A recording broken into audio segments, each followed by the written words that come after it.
BSc third year organic chemistry paper second unit first में NMR spectroscopy का lecture 4। इसमें बात करेंगे हम नॉन इक्विवेलेंट प्रोटॉन, विषम तुल्य प्रोटॉन, शील्डिंग डीशील्डिंग, परिरक्षण विपरिरक्षण, टीएमएस टेट्रा मिथाइल सिलेन एक संदर्भ यौगिक है, केमिकल शिफ्ट रासायनिक विस्थापन, इन सब कॉन्सेप्ट्स के बारे में हम स्टडी करेंगे। सबसे पहले बात करते हैं नॉन इक्विवेलेंट प्रोटॉन, विषम तुल्य प्रोटॉन। किसी अणु में स्थित ऐसे प्रोटॉन जो भिन्न भिन्न रासायनिक वातावरण रखते हैं, इसी कारण भिन्न भिन्न चुंबकीय क्षेत्र का अवशोषण करते हैं, ये सभी रासायनिक रूप से विषम तुल्य प्रोटॉन कहलाते हैं और इनके भिन्न भिन्न एनएमआर संकेत प्राप्त होते हैं। उदाहरण के लिए जब हम लेते हैं प्रोपेन CH3 CH2 CH3, तो ये दोनों CH3 रासायनिक रूप से समतुल्य प्रोटॉन है, इसलिए 6 प्रोटॉन रासायनिक रूप से समतुल्य है, अतः इनका एक एनएमआर सिग्नल आएगा। और बीच वाला जो CH2 है ये इन प्रोटॉन से रासायनिक रूप से विषम है, इसलिए इसका अलग प्रकार का संकेत आएगा। इसलिए प्रोपेन 2 एनएमआर संकेत प्रदर्शित करता है। प्रोपेन कितने एनएमआर संकेत देता है? 2 एनएमआर संकेत देता है। एनएमआर संकेतों की संख्या हमें बताती है कि किसी भी अणु में कितने प्रकार के प्रोटॉन उपस्थित हैं, ये ध्यान रखना है। Ethyl chloride CH3 CH2 Cl, यहाँ एक CH3 से क्लोरीन नहीं जुड़ा हुआ है जबकि CH2 से डायरेक्ट जुड़ा हुआ है, इसलिए ये दोनों प्रोटॉन रासायनिक रूप से विषम है, इसलिए विषम तुल्य प्रोटॉन 2 प्रकार के हैं। 2 प्रकार के प्रोटॉन तो 2 एनएमआर संकेत हमें प्राप्त होंगे। किसी प्रोटॉन द्वारा चुंबकीय क्षेत्र में अवशोषण उसके स्थानीय वातावरण जैसे इलेक्ट्रॉन घनत्व, उसके पड़ोस में स्थित अन्य प्रोटॉन या समूह पर निर्भर करता है। Next example 2,2-डाइब्रोमोप्रोपेन CH3 CBr2 CH3, तो ये CH3 और CH3 दोनों समान रूप से CBr2 से जुड़े हुए हैं, रासायनिक रूप से समतुल्य प्रोटॉन है, अतः ये सभी 6 प्रोटॉन रासायनिक रूप से समतुल्य है, इसलिए इन 6 प्रोटॉन का केवल एक एनएमआर संकेत हमें प्राप्त होता है। आइसोप्रोपिल क्लोराइड CH3CHCl CH3, दोनों CH3 रासायनिक रूप से समान रूप से CHCl से जुड़े हुए हैं, इसलिए ये 6 प्रोटॉन एक रासायनिक रूप से समान है और ये CH रासायनिक रूप से भिन्न है, इसलिए 2 प्रकार के प्रोटॉन होंगे तो 2 एनएमआर सिग्नल हमें प्राप्त होंगे। Next example N propyl chloride. N propyl chloride में CH3 CH2 CH2 और Cl, ये एक CH2 तो क्लोरीन से डायरेक्ट जुड़ा हुआ है जबकि दूसरा CH2 एक तरफ CH2 से जुड़ा हुआ है, एक तरफ CH3 से, तो दोनों CH2 रासायनिक रूप से विषम प्रकार के हैं और CH3 वैसे ही अलग है, इसलिए 3 प्रकार के प्रोटॉन हैं यहाँ, तो 3 एनएमआर संकेत हमें प्राप्त होते हैं। नेक्स्ट हम लेते हैं 2-ब्रोमोप्रोपीन। 2-ब्रोमोप्रोपीन डबल बॉन्ड वाला, तो ये एक Br के विपक्ष में एक प्रोटॉन है, दूसरे Br के समपक्ष में दूसरा प्रोटॉन है और एक CH3, तो कितने प्रकार के प्रोटॉन हो गए? 3 प्रकार के प्रोटॉन हो गए, तो 3 एनएमआर संकेत हमें प्राप्त हुए। हम बात करते हैं 2-मेथिल प्रोपेन की, तो ये दोनों मेथिल समान हैं, दोनों हाइड्रोजन समान हैं, तो ये रासायनिक रूप से 2 प्रकार के प्रोटॉन हो गए, इसलिए हमें कितने संकेत मिले?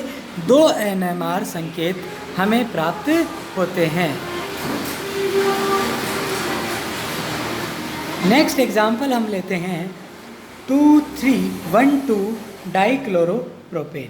1,2-डाइक्लोरोप्रोपेन, इसमें देखिए आप CH3 एक विषम है, एक प्रोटॉन दूसरा वाला, और ये दोनों प्रोटॉन, चारों प्रोटॉन अलग अलग प्रकार के होने के कारण 4 एनएमआर संकेत प्राप्त होते हैं। साइक्लोहेक्सेन C6H12, ये सभी 12 प्रोटॉन एक ही प्रकार के हैं, रासायनिक रूप से समतुल्य है, इसलिए इनका एक एनएमआर संकेत प्राप्त होता है।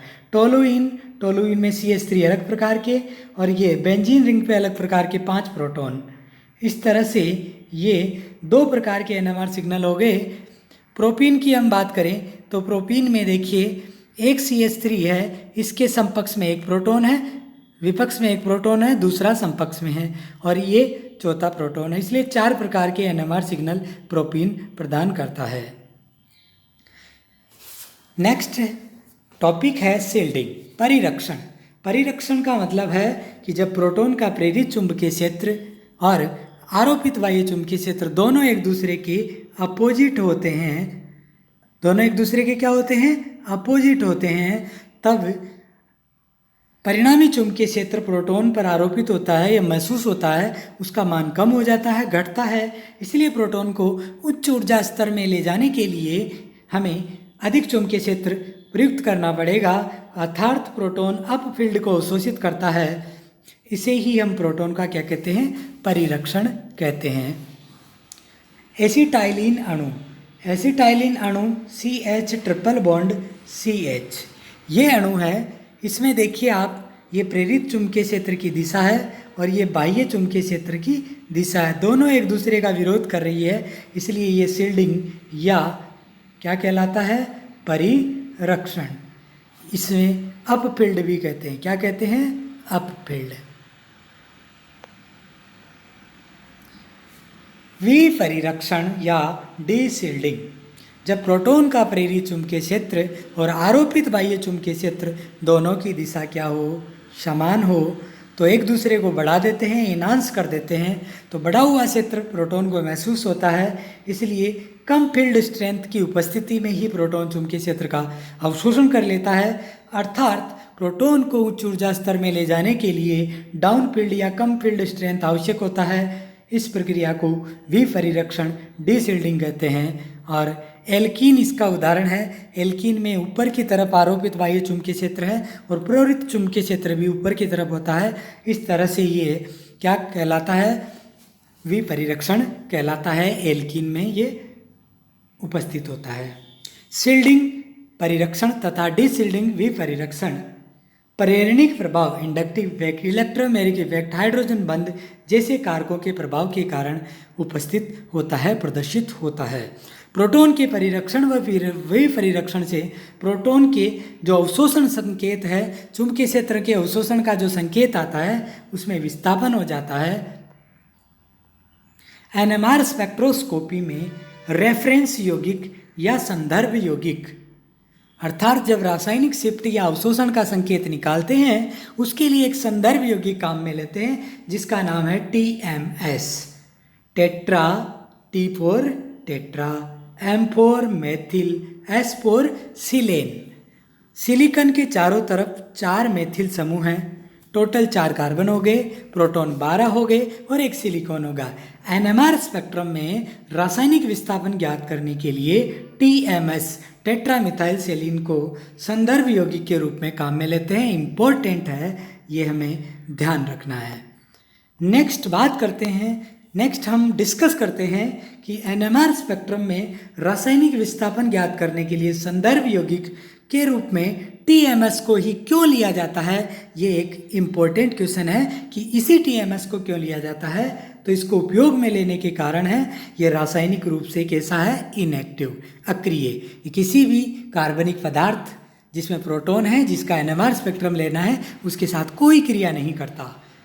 इसमें 12 रासायनिक रूप से समतुल्य प्रोटॉन है जो कि उच्च परिरक्षण प्रदर्शित करते हैं। इनका रासायनिक विस्थापन, केमिकल शिफ्ट का मान डेल्टा बराबर 0 माना जाता है। ये वाष्पशील यौगिक है। तीव्र अवशोषण संकेत अर्थात बहुत ऊंचा संकेत प्राप्त होता है क्योंकि 12 प्रोटॉन है। डेल्टा बराबर 0 ppm पर ये अवशोषण संकेत प्रदर्शित करता है। इन सब कारणों के कारण TMS को संदर्भ यौगिक के रूप में काम में लिया जाता है। रासायनिक विस्थापन, केमिकल शिफ्ट, किसी प्रोटॉन द्वारा प्रदर्शित अवशोषण संकेत, उसमें उपस्थित इंडक्टिव इफेक्ट, इनके कारकों के कारण अवशोषण संकेत और TMS का अवशोषण संकेत, इनके मध्य का विस्थापन क्या कहलाता है, रासायनिक शिफ्ट या केमिकल शिफ्ट कहलाता है। इसको मेजर करने के लिए, मापन के लिए 2 पैमाने काम में लेते हैं। एक है डेल्टा स्केल। डेल्टा स्केल में 0 से 10 तक मान होता है। एक है टो स्केल, इसमें 10 से 0 तक मान होते हैं। डेल्टा टो स्केल बराबर होता है 10 माइनस डेल्टा स्केल। अब हम डेल्टा स्केल की ज़्यादा बात करेंगे, इसी के संदर्भ में आगे संकेत पढ़ेंगे। जो TMS है, संदर्भ यौगिक है, उसका संकेत डेल्टा बराबर कहाँ आता है? 0 पर। 0, 1, 2, 1 इस तरह से 10 तक जाता है। 0 को कहते हैं डाउनफील्ड, और जैसे जैसे डेल्टा स्केल का मान बढ़ता है, पीक का मान बढ़ता है, उसको कहते हैं डाउनफील्ड या डीशिल्डिंग। रासायनिक शिफ्ट के संदर्भ में एक फॉर्मूला या एक ट्रिक या एक जुगाड़ या एक तुक्का हमें याद रखना है कि जैसे जैसे डेल्टा वैल्यू का मान बढ़ता है, D4 डेल्टा, इस डेल्टा वैल्यू का मान बढ़ता है तो उसे डाउनफील्ड कहा जाता है। जैसे जैसे डेल्टा का मान 10 की तरफ जाता है वो डाउनफील्ड होता है, उसी को कहते हैं डीशिल्डिंग। और ये किसके कारण आता है? जब किसी समूह से इलेक्ट्रॉन डेफिशिएंट समूह जुड़ेंगे तब ये डेल्टा वैल्यू का मान बढ़ेगा। ये हमें याद रखना है, हमें ध्यान रखना है। NMR संकेत के रासायनिक शिफ्ट के मान। अलग अलग यौगिकों या अणुओं के लिए NMR सिग्नल के रासायनिक शिफ्ट, केमिकल शिफ्ट के मान, डेल्टा वैल्यू हमें कैसे ध्यान रखनी है, उसके लिए हम सबसे पहले बात करते हैं प्रोपेन। प्रोपेन में प्रोटॉन होते हैं, उन प्रोटॉनों का संकेत डेल्टा बराबर 0.3 ppm। ppm इसकी इकाई है, जिसको कहते हैं पार्ट्स पर मिलियन। पार्ट्स पर मिलियन, ये ppm में इसको मापा जाता है डेल्टा को। एथेन या एल्केन में ये 0.9 होता है। CH2 के लिए ये 1.3 होता है। CH3 ग्रुप के प्रोटॉन के लिए 0.9, और यहाँ CH2 ग्रुप के प्रोटॉन के लिए 1.3, और ये टर्सरी प्रोटॉन के लिए 1.4 आज डेल्टा का मान आता है। रासायनिक शिफ्ट के लिए जो बेंजीन रिंग में जो प्रोटॉन है या जो टोलुइन का प्रोटॉन है, उसके संकेत का मान 2.3, ये याद ही रखना है हमको। जब प्रोटॉन से, कार्बन से जुड़ा प्रोटॉन है, उसका डेल्टा निकालना है, उसके साथ NH2 जुड़ा हुआ है तो ये 1 से 5 होता है। जब CH का प्रोटॉन है और उससे OH जुड़ा हो तो इसका मान 1 से 5.5 तक होता है। जब फिनोल के लिए बात करते हैं तो 4 से 12 होता है, और एसिटाइलिन का प्रोटॉन है, इसकी बात करते हैं, इसके डेल्टा का मान 2 से 3 होता है। एल्कीन के लिए प्रोटॉन की बात करते हैं 4 से 6 होता है। एल्कीन के प्रोटॉन की डेल्टा का मान ज़्यादा क्यों होता है? ये डीशिल्डिंग के कारण होता है। एल्डिहाइड के प्रोटॉन का जो डेल्टा वैल्यू है वो 9 से 10 होती है। इस तरह से केमिकल शिफ्ट है। आप सभी ध्यान से इसको पढ़िए, उतारिए, और बहुत बहुत धन्यवाद।